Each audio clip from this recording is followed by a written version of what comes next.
It is 6:52 in the morning. Your alarm stopped ringing 11 minutes ago. You are still lying on your side with your phone 6 inches from your face. One message, one weather alert, one video someone sent while you were asleep, then another beneath it. You never decide to spend 30 minutes here. Nobody does. The morning simply begins before you do. By breakfast, you will remember almost none of what you saw. That is why the first 30 minutes are so easy to lose. They leave no mess, no receipt. Nothing in the room looks different afterward. Now hold those 30 minutes in your mind. Because this is a story about the same 30 minutes, repeated every morning for 5 years, and about two people with the same job, the same ability, and the same unfinished dream. The only difference is who receives their attention first. You are 25. It is the next morning. The same alarm, the same dark room, the same phone glowing beside the bed. Your hand moves toward it and stops. Not because you feel disciplined. You feel tired, curious, slightly irritated. There might be an important message. You should check the weather. You only want to see the time. But the time is already visible on the clock across the room. You sit up. Without the phone, the room feels strangely incomplete. There is no outrage waiting for you. No joke. No stranger explaining what everyone should care about today. There is only a quiet room and a day that has not yet been assigned a direction. You walk to the kitchen and sit at the small desk you normally avoid until evening. The night before, you left a notebook there. On the first page you wrote, "Make something before you consume anything." For the next 30 minutes, you work on the book you have been talking about writing for nearly 2 years. Not a good book. Not yet. A document with a temporary title and an opening paragraph that sounded better in your head. At 7:22, you stop. The document contains 238 new words. That is all. You pick up your phone. Nothing important has happened. Nobody is angry that you waited. The internet survived the morning without your supervision. But the page contains something that did not exist when you woke up. You repeat the experiment the next day, then the next. On the fourth morning, you check your phone automatically and lose 23 minutes before remembering the rule. On Sunday, you stay in bed for nearly an hour. This does not feel like transformation. It feels inconsistent, small, almost embarrassing.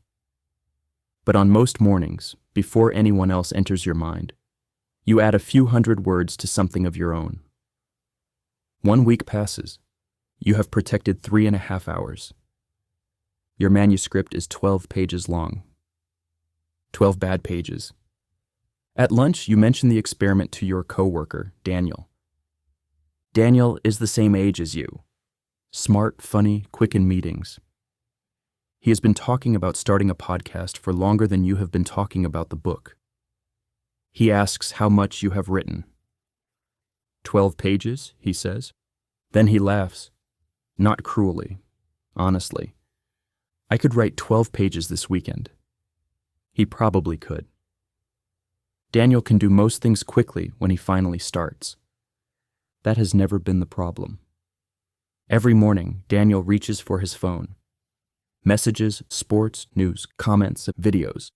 30 minutes, sometimes 45. He calls it waking up slowly. By lunch, he cannot name most of what he saw. The difference between you and Daniel is not 12 pages. The difference is that your dream has begun occupying physical space. His still exists entirely in conversation.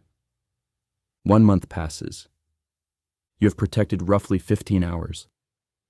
Your book is 46 pages long. The opening is slow. The third chapter does not belong, but the document exists. You can open it, measure it, dislike it specifically. A vague dream cannot be repaired. A bad page can. Daniel has bought a microphone. It is still inside the box. He watches videos about branding, audience growth, and the perfect first episode. He knows more about starting a podcast than many people who already have one. He has simply never recorded anything. The difference between your lives is still too small to see. It lives in 46 pages and a sealed microphone box. 3 months pass. The manuscript reaches 120 pages. The phone no longer feels forbidden in the morning. It simply feels early. It has moved from first place to second. Daniel finally records an episode. Before recording, he posts a photograph of the microphone. The post receives 73 likes. He spends the day checking the comments. The episode is never uploaded. He dislikes his voice. He says he will restart properly next month. You understand. Your first 40 pages were worse than his first recording. The difference is that yours survived long enough to improve. 6 months pass. You have protected around 90 hours. Your manuscript reaches 240 pages. At 7:17 on a Wednesday morning, you type the final sentence of the first draft. There is no music. No applause. You still have to shower and leave for work. The book is too long and badly paced, but it is finished. Something that existed only as guilt 6 months earlier now exists as a complete object. Daniel asks how the book is going. You tell him the first draft is done. Already? 6 months did not feel fast while you were living them. Most mornings felt insignificant. Some produced fewer than 100 words. But small work accumulates differently from small consumption. One leaves evidence. The other leaves appetite. You begin revising. You remove chapters, rewrite the opening. Some mornings produce only one corrected paragraph. Daniel asks why you are still changing a book you already finished. You tell him the first draft was not good enough. He smiles. This is why I don't start until I know what I'm doing. For a moment, it sounds like wisdom. 1 year passes. You have protected more than 180 hours. Over 22 full working days recovered from the edge of your mornings. You send the manuscript to 3 publishers. 2 reject it. The third never answers. For the first time, the phone becomes genuinely useful as an escape. It offers a world in which nothing asks whether you are good enough. No feed rejects you. No video asks you to rewrite the ending. It only asks for one more swipe. One morning, you stay in bed for 49 minutes. The next morning, 54. On the 5th morning, you sit at the desk but never open the manuscript. You move the cursor across the screen. Then close the laptop. By the end of the week, the desk begins to look like part of someone else's routine. Daniel notices. Maybe it wasn't meant to happen, he says. The sentence is comforting because it removes responsibility from both of you. You nearly accept it. Then you find the notebook from the first morning. Make something before you consume anything. The rule never promised that the thing would succeed. It only decided whether the thing would exist. That night, you place the phone in the kitchen. The next morning, you revise 1 page. That is the entire recovery. A good system is not one you never leave. It is one that makes the way back obvious. 18 months pass. A small independent publisher agrees to read the manuscript. The editor likes the idea, but wants major changes. The offer is small. You accept. Daniel is genuinely happy for you. His microphone now sits on a shelf where visitors can see it. Close enough to suggest a beginning. Far enough to avoid one. 2 years pass. The book is published. It does not become a bestseller. It does not change your financial life. A few hundred people buy it. One reader sends you a message saying, "A chapter helped her make a difficult decision." You read the message twice. The result is modest. That matters. Because 30 phone-free minutes did not make you famous. They carried an idea from your head into another person's life. At lunch, someone asks how you found time to write a book while working full-time. Before you answer, Daniel says, he did it before work. He was there for the 12 pages, the bad draft, the rejection. For the first time, he can see the distance created by mornings he once considered too small to matter. 2.5 years pass. Then your company announces layoffs.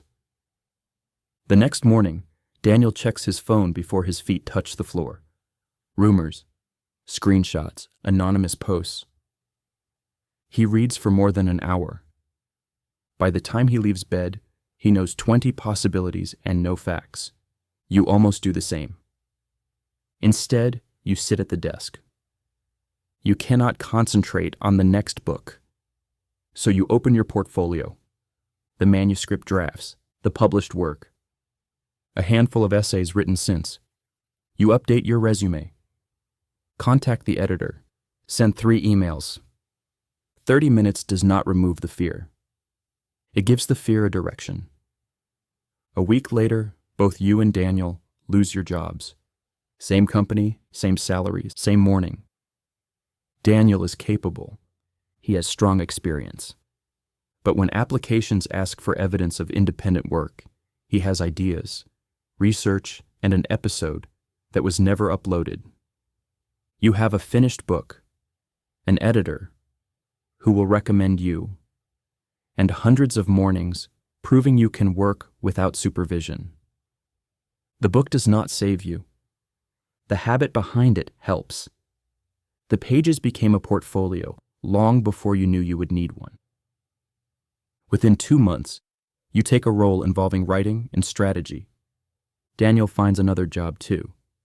It takes longer. Nothing catastrophic happens to him. He is fine. You are fine. But the same small choice has begun producing different options. 4 years pass. A family problem disrupts your routine. The phone returns to the bedroom because you need to be reachable. For weeks, the first 30 minutes disappear again. Then you make the system smaller. You check urgent messages after standing up. Then you write for 10 minutes instead of 30. 84 words. The next morning, 91. The manuscript begins moving again. The system survives because it can become smaller without disappearing. 5 years pass. You have protected more than 900 hours. Over 100 full working days. More than 5 months of full-time work recovered from mornings that once vanished before you stood up. The second book is finished. Neither book makes you famous.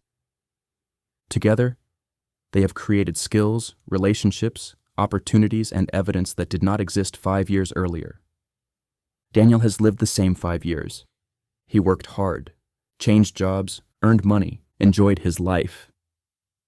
He is not a failure. He is simply still carrying the same unfinished project.